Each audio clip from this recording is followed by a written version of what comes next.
You know that old expression, you can't get enough of a good thing? Oh, it's just not true, and New York is proving it. Once upon a time, Saratoga ran for 4 weeks in August, and everyone loved it.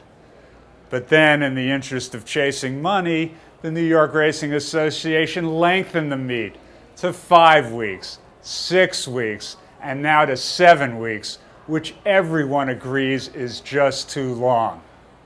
Everyone except NYRA, that is, which is actually floating a trial balloon to further lengthen the Saratoga meet. I mean, where is this all going to end? The third leg of the Triple Crown, the Saratoga Stakes. No, don't laugh. This could happen. Goodbye, Belmont. Instead of Big Sandy, we'll have Big Snowy.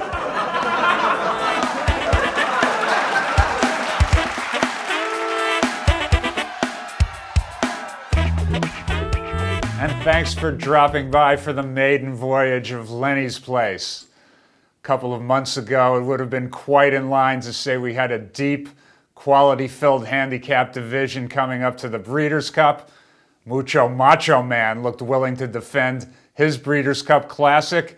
Belmont winner Palace Malice was slicing through his races, winning 4 in a row, including the Met Mile. Travers winner Will Take Charge still looked like a beast, and Game On Dude roared to a huge win in the Big Cap. Then, in like an instant, Mucho Macho Man, gone. Palace Malice, gone. Game On Dude, showing his age. Will Take Charge, he's in the witness protection program. Ron the Greek is off in some desert. It looks like we're down to Moreno, and it's my lucky day in the East. And 3-year-old Shared Belief just embarrassed older horses in the Pacific Classic out west. So the real interest right now, well, looks like it's the battle between Shared Belief and California Chrome. Perhaps it comes as early as the Pennsylvania Derby, more than likely in the Classic. Game On Dude, Moreno, hard to see them not killing themselves off in the Classic. They finished 9th and 10th last year after they duked it out early. What's going to happen? Well, we all know. A 25-1 shot will win the Classic. Close Hatches will somehow lose the distaff.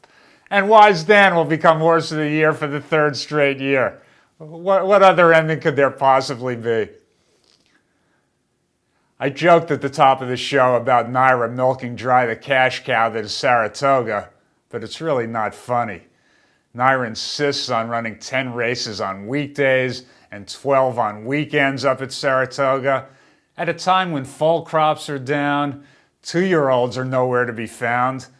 We have fewer starters per race, and even all sources' handle is down. And attendance, real attendance at Saratoga, well, that's down also, even though NYRA is perpetrating the illusion it's up by counting season passes that it sold before the meet as paid attendance every day, whether those people actually show up or not. From Monday, August 25th through Friday, August 29th, that's 4 racing cards, there was not a single open maiden special weight race run on the main track at Saratoga. And this is at a meet that was once famous for 2-year-old racing.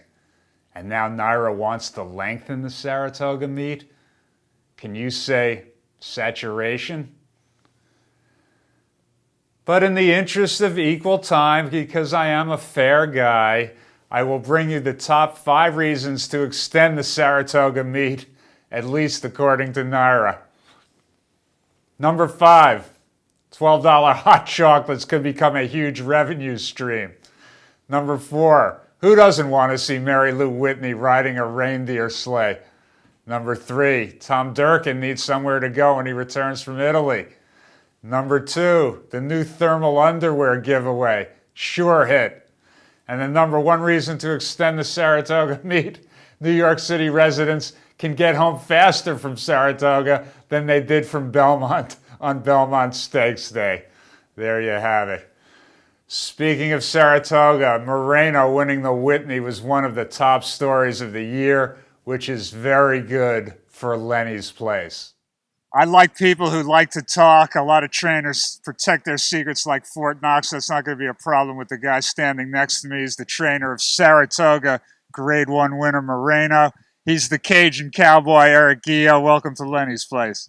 Thanks, Lenny. Nice to have you out here on this beautiful Saratoga morning. You see that thing in your hand? Oh, no, listen. I thought it was an ice cream cone. Huh? I thought it was some Star Wars ice cream cone looking all silver and pretty. Like I was telling you earlier, people only knew how much I keep from coming out of my mouth. Woof. Scary thoughts. It's scary. It's very scary. Moreno was 2 for 19 going into the Whitney.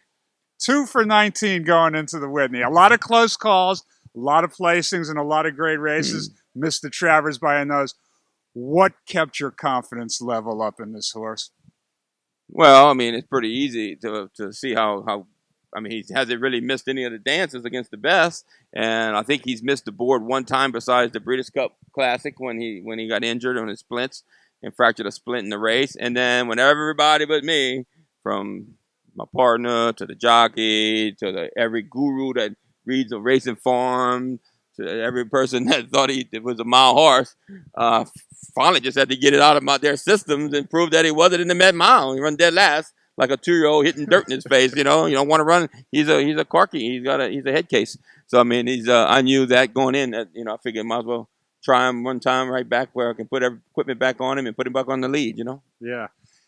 Tell me about training a horse that's a front runner. What do you do? Do you have to do something to slow him up? Do you have to do something to make him sharp? What do you do with a horse that has that one way of running? Well, actually, a horse like him, you train a little differently because you want to work him fast and train him light and let him feel good he's when he feels pressure behind him is when he takes off again. You know, so in the front, I mean, I don't care. Speed's dangerous. I mean, speed's dangerous.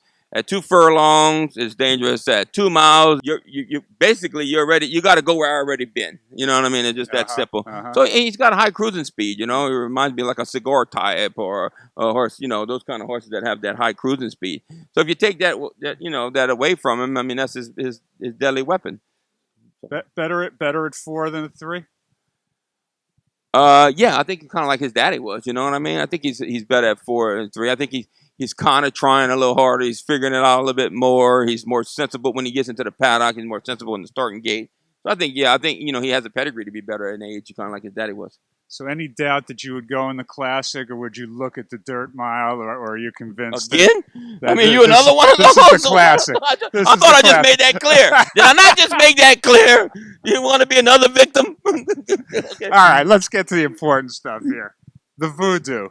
Tell me about the voodoo. You already told me the story how Bob Baffert begged you to stop, putting the spell on him years ago. Now you got the Whitney horses. You got the voodoo thing hanging from the tree. What's going on? Well, I think Bob's going to quit believing in me because he texted me before the Travers the other day and asked me if I can do my magic on Toneless and Wicked Strong. He's back with and I told him I'll go for it, but it doesn't look like it worked. It didn't work in his. I told him it's got to be in your DNA. It's got to be in your genes. You can't just let it work for other people. I mean, you got to have the pedigree. You know what I mean? Yeah, right. For that kind of DNA. Right. Well, tell me about that. What did you do before the Whitney with that stuff hanging from the tree? What was that all about? You're just having fun. Yeah, of course, you're just having fun. I do this to have fun. I mean, come on. I mean, isn't the business tough enough as it is? 7 days a week at 4:30 and not have fun. You're in a good spot here. This is Bobby Frankel's old barn. A lot of magic in this barn. Oh, speaking, yeah, I know. I had to have an exorcism when I first got here with a couple of voodoo dolls just to get the negativity out of it.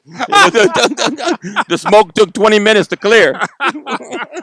Yeah, a lot of good horses coming. Oh yeah, Bobby had great horses. Yeah, they told me that this is Bobby's old barn. Well, tell me about. There's so many guys here who do walk around taking this real serious 24/7. Not that you don't. You're a serious guy, but you like to have fun, and that's what really sets you apart from a lot of these other guys. It kind of, my partner Mike and I are such good friends. He's such a great guy, but he gets mad at me sometimes. Not mad, he just gets like, oh, you can have this many horses, you can do that, you can do that. Your horsemanship, you're good, you're skilled at this, blah blah blah, all that crap. If people think you're just some way clown, all that crap. You know what I mean? But the truth is, they're never gonna outwork me. My crew's second to none. Yeah. When they find out that the clowns have guns, it's too late. Yeah, I know. Huh? You're often dangerous. Right. I'm the kind of clown that I'm never going to ring that little bell. You don't know that I'm coming.